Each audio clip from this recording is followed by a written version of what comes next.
Nesta quinta-feira, 10/7/2025, a gente tem a chegada de uma lua cheia em Capricórnio. Esta é uma lua que faz parte da alunação canceriana e ela representa muito a relação entre a intimidade de Câncer e a vida pública de Capricórnio. Então, em Capricórnio, a gente tem a realização, o trabalho, a ligação com a carreira, o lado de conquistas e realizações por meio material. Então, está relacionado a essa casa 10, né? Então, em Capricórnio, a gente estrutura, né? O que Saturno vem nos ensinar, estrutura, coloca, né, todo o empenho, faz o que precisa ser feito com muita responsabilidade, excelência, e busca aí, né, realmente chegar nesse topo da montanha. Então, a gente vai ter essa lua cheia em Capricórnio aos 18 graus do signo de Capricórnio e Câncer. Então, lua cheia é sempre bastante emocional. É um momento onde a gente tem os luminares em oposição, então a Lua de um lado, o Sol de outro. Neste caso aqui, a gente está com as casas 6 e 12, né? Então, a Lua em Capricórnio, buscando, né, esse olhar de realização, esse compromisso, esse sentir aonde pode vir bastante crítica também, bastante exigência, bastante controle, né? Então, uma lua prática, uma lua que nos volta muito para o nosso lado, né? De realizar, de fazer, de trabalho, né? Enquanto, né, o Sol, do outro lado, no seu oposto, complementar, em Câncer, buscando a intimidade, a casa, o acolhimento, né? Um lado muito mais íntimo, né, da sua vida. Então, aqui a gente tem esse reflexo muito forte e esse cabo de guerra. Por isso que o emocional fica muito grande, né? Então, a gente vai, de um lado, buscar que a gente seja racional, prática e voltada para a vida pública, para a realização, para o trabalho, para a carreira, e de um outro lado, nosso, vai querer que a gente se cuide, se nutra, se acolha, fique na intimidade do nosso lar, cuide das nossas raízes, da família, né? Então, podemos sentir aí a energia muito forte chegando no campo. Hoje é o último dia de lua crescendo, a gente já está, né, em lua, e já estamos em Capricórnio, né, nessa quarta-feira. Então, o que que vem, né, nos trazer nesta semana que vai seguir de lua cheia? É uma temática bastante emocional, com todos os movimentos que o céu está trazendo, com a entrada do Urano em Gêmeos, né? Com um Júpiter que vai estar aí próximo do Sol, né? Ele está a 11 graus do Sol, algumas pessoas não estão considerando, mas acho que é importante a gente entender, mesmo que distante, porque Júpiter aumenta tudo, faz crescer. Então, Júpiter em Câncer, Sol em Câncer, expande muito o nosso emocional. Então, a gente pode ficar aí com uma sensibilidade mais aflorada, né? Com uma vontade também de retornar as memórias ao passado, né? Isso também faz com que a gente tenha um, um lado muito mais emocional, além de que já é lua cheia, né? Então pode ser muito mais forte do que normalmente é, por esses aspectos, né? E interessante em lua cheia é que a gente se conectar com essa clareza que o sol, que o céu nos traz, né?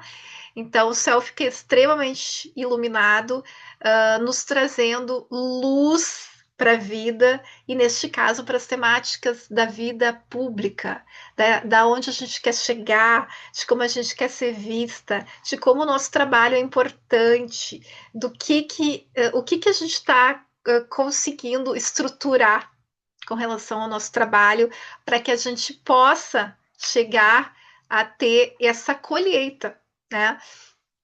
Porque a lua cheia é colheita, né? Então, se a gente quiser já enxergar pequenos resultados, né, do que a gente já fez, a gente vai mergulhar lá na lua nova em Câncer, né, que era o convite para a semeadura, para a gente plantar algumas questões novas, projetos, ideias, aquilo que você realmente tinha de intenções, né? E que você conseguiu sustentar, fazer crescer, para que nessa semana, que inicia amanhã, você possa entender se teve algum resultado a partir do seu movimento, né? As intenções, elas são importantes, mas elas não fazem colheita, né? Não trazem resultado para a colheita, né? Fazem colheita sim, né? Porque a colheita sempre é garantida. Mas se você só intenciona, mas se você não age, se você não coloca, né, esse lado mais masculino para que as coisas possam germinar, para que você possa olhar para isso também depois como uma forma de resultado, você não consegue perceber que existe, né, esse lugar de realização. Tá? Capricórnio é o signo da casa 10.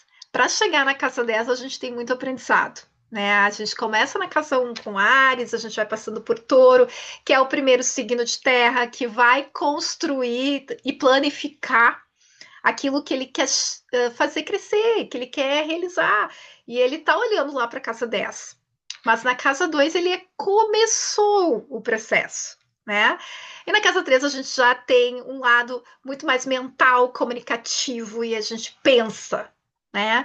E a gente troca, e a gente aprende, a gente estuda. Casa 4 a gente entra dentro desse lugar, né, de família, de origem, de alma, de ancestralidade. A gente dá importância para nutrir essas raízes que nos fazem estar aqui.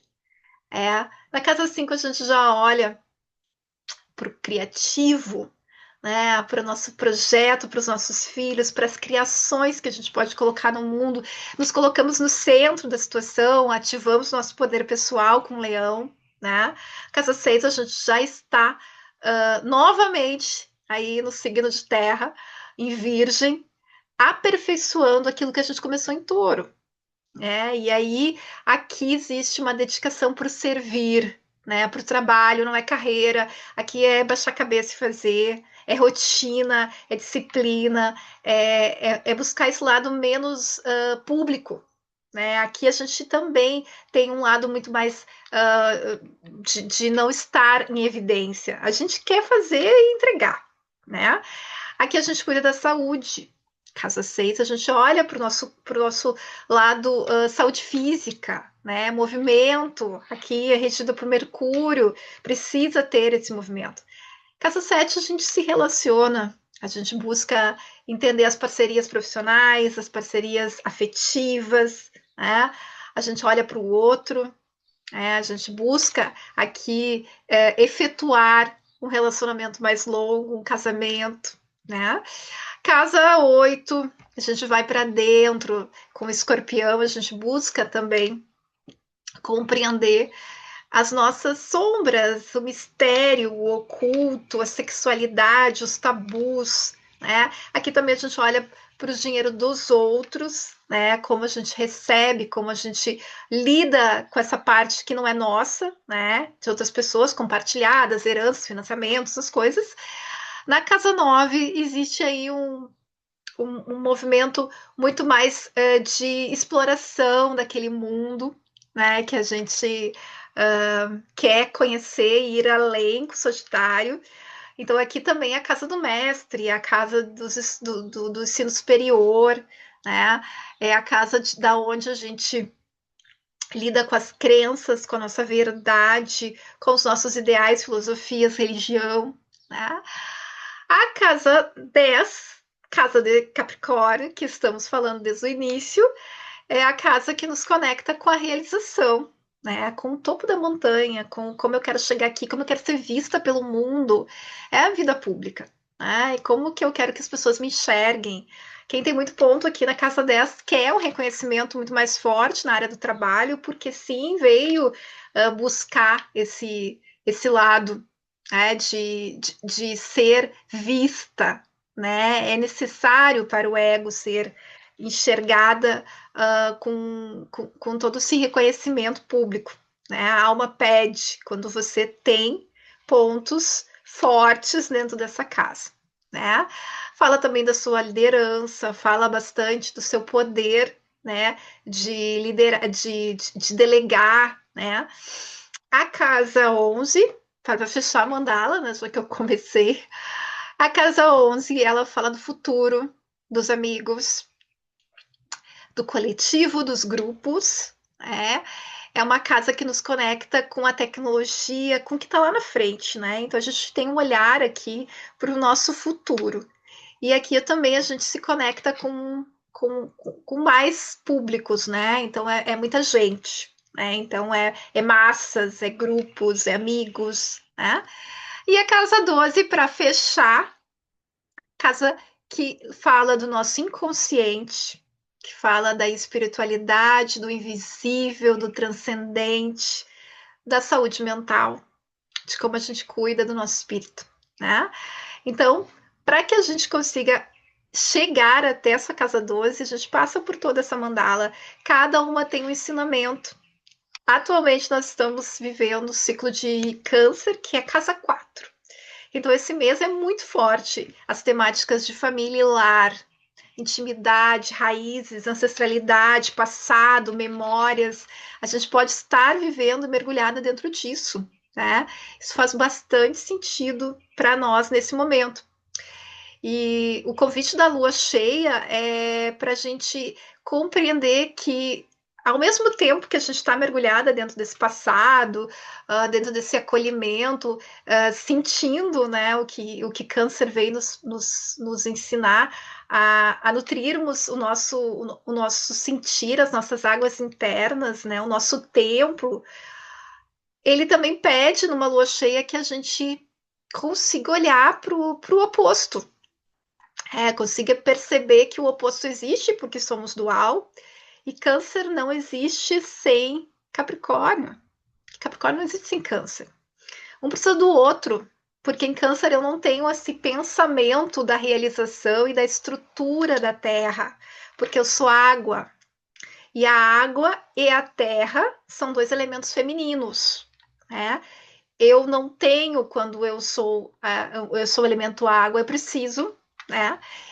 E em Capricórnio eu não tenho essa afetividade, eu não tenho essa sensibilidade, eu não me coloco em estado vulnerável, porque para um signo prático, né, e que fala da realização muito material, a vulnerabilidade muitas vezes é encarada como uma fraqueza e não como uma força.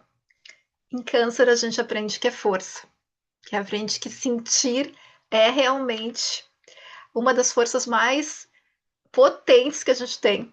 E que se a gente aprende a levar isso como de uma forma corajosa, né, eu vou conseguir passar por um processo e sentir as dores daquele processo para aprender, né? Eu vou estar me conectando realmente com a alma, né? E então é sobre isso. Essa lua cheia tá potente. Aproveitem a energia, olhem para o céu, se conectem com toda a luz, peçam clareza para o caminho que vem pela frente, né?